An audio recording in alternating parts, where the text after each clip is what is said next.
But some people prefer to take a power nap instead, in order to recharge the batteries before exploring a new city. As you can see, the price is 10 euros, which is already pretty cheap, but you can have it even cheaper.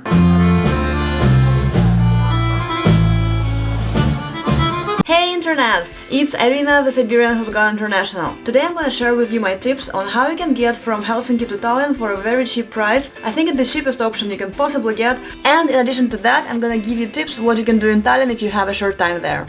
Based on my experience, the cheapest way to travel from Helsinki to Tallinn and from Tallinn to Helsinki is to take the ferries operated by Line company. You just need to go to their website, select from which city to which city you wanna go, select the time, and find your ticket. As you can see, the price is 10 euros, which is already pretty cheap, but you can have it even cheaper. The secret is you need to open Google and type in Line audit, and then you will have to search a bit, but in my experience I was always able to find some sort of a code, so you just need to try a couple of them out. Try using Google Translate to translate the whole page in order to understand what exactly does each offer mean, but what you want is a code which you can copy paste into the field which I will show you later.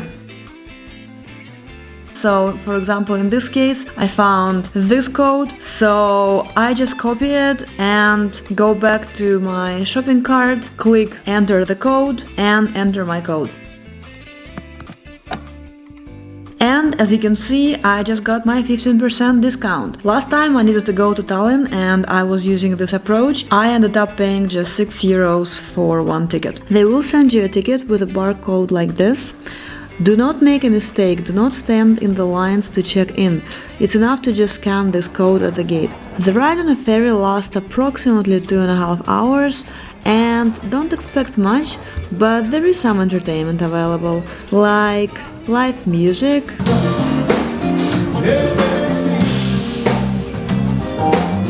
karaoke for amateurs, shopping, and even dancing.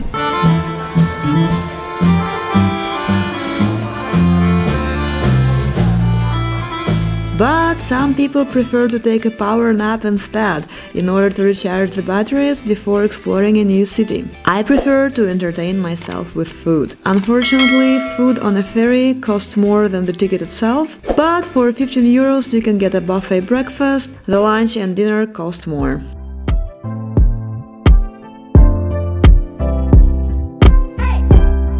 So once you've arrived, of course you're gonna go to the old town, because it's the most interesting part of Tallinn, I think. The easiest way to get there is to get a taxi, because taxis in Tallinn are really cheap. So you can use, for example, Yandex Taxi, and it's gonna cost you less than 5 euros to get from the port to the old town.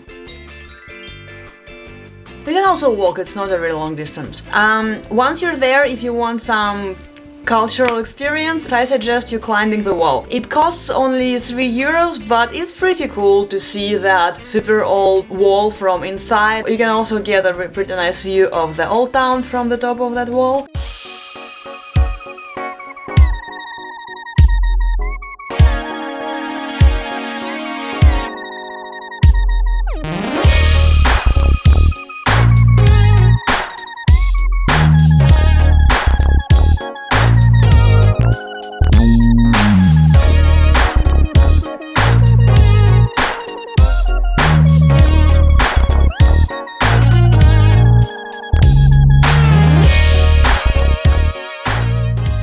And when it comes to eating, there is this really cool place called Third Dragon. It looks like a medieval tavern.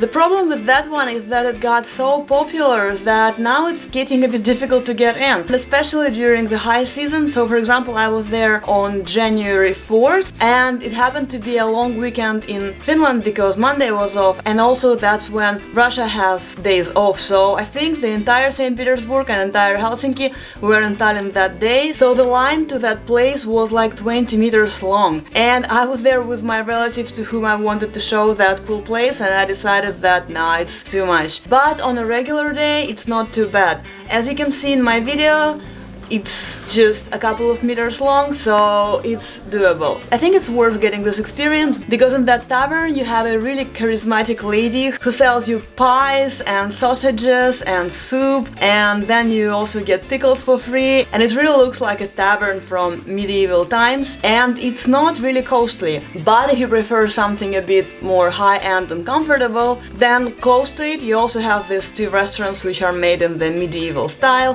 One is called Pepper Sack and another one is Old Hansa. The food is pretty similar in both. It's not quite the same thing that you would get in a regular restaurant, so I think it's worth trying. And in Old Hansa, in certain hours you also get some entertainment because they have the singers who perform from time to time.